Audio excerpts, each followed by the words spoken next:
السلام علیکم، میں ہوں ڈاکٹر حنیف بٹ اور آج کا موضوع ہے حجاب اور اہل مغرب کا رویہ۔ آپ سب کو معلوم ہے کہ آسٹریلیا، امریکہ، کینیڈا اور آلموسٹ یورپ کے تمام ممالک میں مسلمانوں کی ایک بہت امپورٹنٹ ویلیو پردہ، ویل، حجاب، اس پہ پابندی لگا دی۔ آج کی اس ڈسکشن میں یہ ثابت کرنے کی یا پروف کرنے کی یا بیان کرنے کی کوشش کروں گا کہ اہل مغرب کو پردے سے کیا پرابلم ہے، اہل مغرب کو پردے سے تکلیف کیا ہے، وہ مسلمانوں کی ایک بہت ہی بڑی مذہبی ویلیو کے اوپر قدغن کیوں لگانا چاہتے ہیں۔ یہ بحث اور یہ ایشو بہت ڈسکشن کا باعث بنا ہوا ہے۔ سب سے پہلے تو میں بیان کروں گا کہ وہ لوگ جو اہل مغرب کی حجاب کے اوپر پابندی ہے، جو اس کے حق میں ہیں، وہ اس کی رائے میں وہ کیا دلائل دیتے ہیں، اور پھر میں وہ ان لوگوں کی بات کروں گا جو پردے کی جو بین ہے، پردے کی جو پابندی ہے،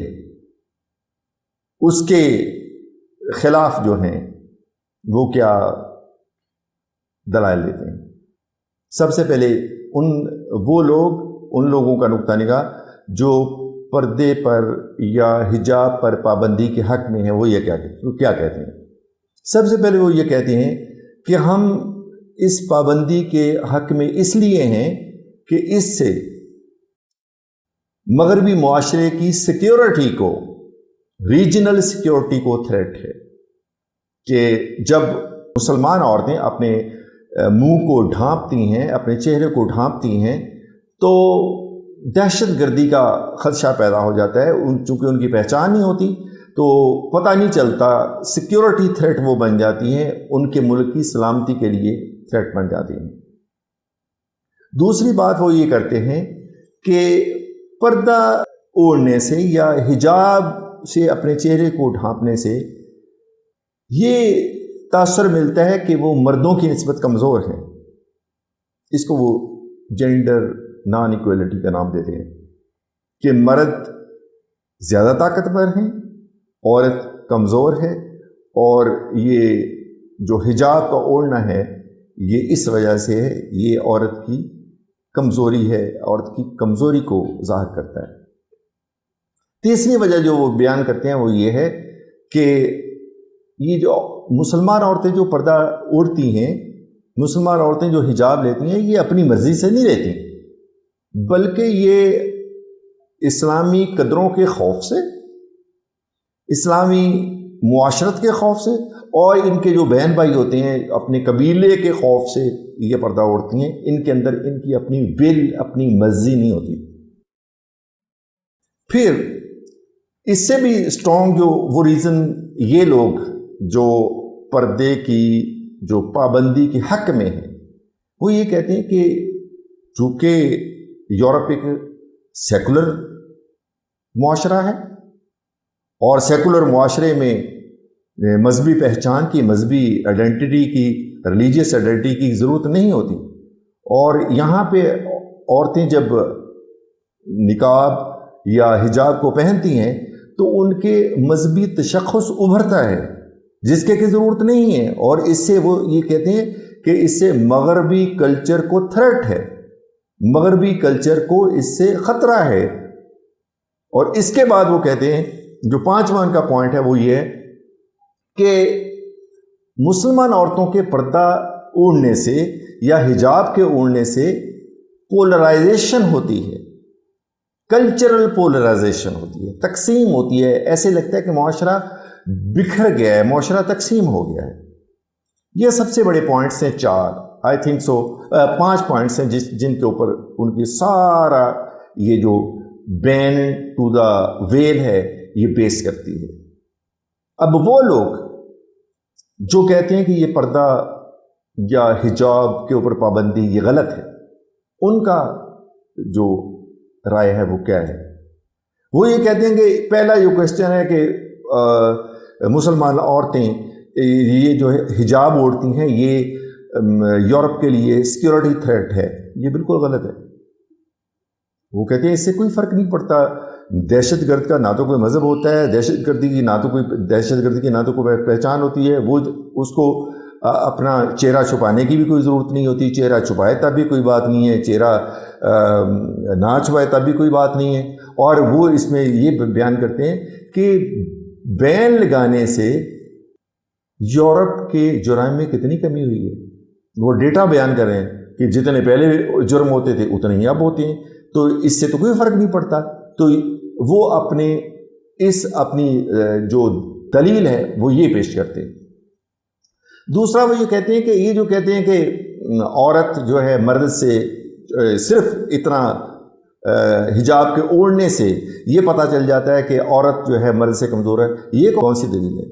مسلمان عورتیں جو ہیں وہ اپنی شرم و حیا کے اس کو پردے کو اپنی شرم و حیا سمجھ کر اس کو اوڑھتی ہیں، وہ اس کو اپنی اسلامک کلچر سمجھ کے اس کو اوڑھتی ہیں، وہ اس کو ایک بہت بڑی اسلامی ویلیو یا اسلامی قدر یا اسلامی ثقافت یا اسلامی روایات سمجھ کے اس کو اوڑھتی ہیں۔ تو اس سے کوئی فرق نہیں پڑتا کہ وہ کمزور ہیں یا طاقتور ہیں، اس سے کوئی فرق نہیں پڑتا۔ تیسری وہ جو کہتے ہیں کہ عورت کے حجاب لینے سے وہ نہ تو یورپ کی سلامتی کوئی خطرہ ہے، نہ یورپ کی ریجنل انٹیگریٹی کوئی خطرہ ہے، اس سے اس کو کوئی خطرہ درپیش نہیں ہے۔ نہ پردہ اوڑھنے سے یورپ کے مجموعی اخلاقیات کو کوئی فرق پڑتا ہے، نہ عورت کے پردہ اوڑھنے سے، عورت کے حجاب کرنے سے نہ وہاں پہ کوئی بیماریوں کا خطرہ ہے۔ اگر ایک مسلمان عورت حجاب سے اپنے چہرے کو چھپاتی ہے اور اس میں وہ اپنے آپ کو کمفرٹیبل فیل کرتی ہے اور وہ فیل کرتی ہے کہ وہ لوگوں کی نظروں سے محفوظ ہے، تو دوسرے لوگوں کو اس سے کیا؟ وہ کہتی ہیں، یہ جو لوگ ہیں یہ کہتے ہیں کہ اگر اس مسلمان عورت کو کسی دوسری عورت کے مختصر لباس پہننے کے اوپر کوئی مسئلہ نہیں ہے، کوئی پرابلم نہیں ہے، تو مغرب کی عورت کو مسلمان عورت کے اپنے جسم کو لباس سے ڈھانپنے سے کیا اس کو مسئلہ پڑ سکتا ہے؟ تو یہ جو وہ دلیل دیتے ہیں کہ یہ کوئی ایسی دلیل نہیں ہے۔ پھر وہ کہتے ہیں کہ نہ تو مسلمان عورت کے حجاب لینے سے نہ تو یورپی معاشرے میں کلچرل پولرائزیشن ہوئی ہے اور نہ ہی اس میں کوئی اس طرح کی تقسیم ہوئی ہے، اور نہ ہی اسلامی عورت کے پردہ اوڑھنے سے یورپ کے کلچر میں کسی قسم کا کوئی مسئلہ ہوا ہے۔ اور اس کے بعد پھر international court of human rights کا فیصلہ آ جاتا ہے، اس کا کہ وہ فیصلہ بہت کلیئر ہے، اور اسی ضمن میں وہ آیا کہ کسی بھی شخص کو یہ اختیار حاصل ہے کہ وہ اپنی مرضی کا عقیدہ اور اپنی مرضی کا مذہب جو ہے وہ چن سکتا ہے، وہ اختیار کر سکتا ہے، اور وہ اپنے مذہبی عقیدے کے تحت جو لباس وہ اپنی اقدار کے مطابق چاہے پہن کر اپنی مذہبی عبادت گاہ میں عبادت کرنے کے لیے جا سکتا ہے۔ اور یہ جو human rights, international human rights کا جو فیصلہ ہے، یہ مسلمانوں کے لیے یہ ایک تازہ ہوا کا جھونکا ہے۔ اب دیکھیں نا، ایک طرف تو آپ کہہ رہی ہیں فریڈم آف سپیچ کی بات کر رہے ہیں، ایک طرف آپ بات کر رہے ہیں فریڈم آف موومنٹ کی بات کر رہے ہیں، ایک طرف آپ کسی کے لباس کے اوپر پابندی لگا رہے ہیں۔ یہ سمجھ میں آنے والی بات نہیں ہے۔ ایک طرف فریڈم آف سپیچ ہے، فریڈم آف ایکسپریشن ہے، فریڈم موومنٹ کہ آپ جو چاہیں جہاں چاہیں موو کر لیں، فریڈم آف چوائس کہ آپ جو چاہیں چوز کر لیں، اپنے پہننے کے لیے، اپنے مذہب اختیار کرنے کے لیے، اپنا عقیدہ اختیار کرنے کے لیے، آپ کھانے کے لیے آپ جو چوز کر سکتے ہیں کر سکتے ہیں، اور دوسری طرف آپ کیا کرتے ہیں، پابندی لگا رہے ہیں پہناوے کے اوپر کہ آپ یہ چیزیں پہن سکتی ہیں اور یہ نہیں پہن سکتی۔ یورپین معاشرے میں رہنے والی ایک مسلمان عورت پھر وہ تقاضا تو کرے گی کہ مجھے اپنے دین، اپنے مذہب کے مطابق، اپنی مذہبی اقدار کے مطابق پہننے کا، لباس پہننے کا موقع دیا جائے، مجھے حق دیا جائے کہ میں اپنی مذہبی اقدار کو مد نظر رکھتے ہوئے، اپنی روایات کو مد نظر رکھتے ہوئے، اپنی زندگی جس طرح چاہوں، اپنا لباس جو چاہوں، اپنا جسم جس طرح چاہوں اس کو ڈھانپنے کی کو میرا حق ہونا چاہیے۔ پھر وہ یہ بھی کہنے میں حق بجانب ہے کہ کوئی اور کون ہے جو اس کی ڈکٹیٹ کرے اس کی زندگی گزارنے کے طریقے کو؟ کسی کو کیا حق ہے کہ وہ اس کی زندگی گزارنے کے حق کو، اس کو لباس پہننے کے حق کو وہ چیلنج کرے، یا اس کو بتائے کہ آپ یہ کر سکتی ہو اور آپ یہ نہیں کر سکتی ہو؟ تو وہ کہتی ہے کہ یہ میرا حق ہے، میرا فنڈامنٹل رائٹ ہے کہ میں جو چاہوں پہنوں، جو چاہوں نہ پہنوں۔ جب میں کسی کو کوئی چیز پہننے سے نہیں روکتی، یا اگر اس نے کوئی چیز نہیں پہنی تو میں اس کے اوپر اعتراض نہیں کرتی، تو وہ کوئی دوسرا کون اعتراض ہوتا ہے کہ اگر میں اپنے جسم کو ڈھانپتی ہوں تو میں ڈھانپوں؟ تو آخر میں صرف میں یہ کہنا چاہتا ہوں، مجھے سمجھ نہیں لگتی بعض اوقات میں، میری ساری زندگی یورپ میں گزری، I am there for the last 30 years, لیکن مجھے یہ بات سمجھنے کی مجھے بالکل سمجھ نہیں لگی کہ بعض اوقات اتنا بڑا قانون ہے ہیومن رائٹس کا کہ جو شخص چاہے جو اپنی ول کے مطابق، اپنے چوائس کے مطابق کہہ سکتا ہے، سوچ سکتا ہے،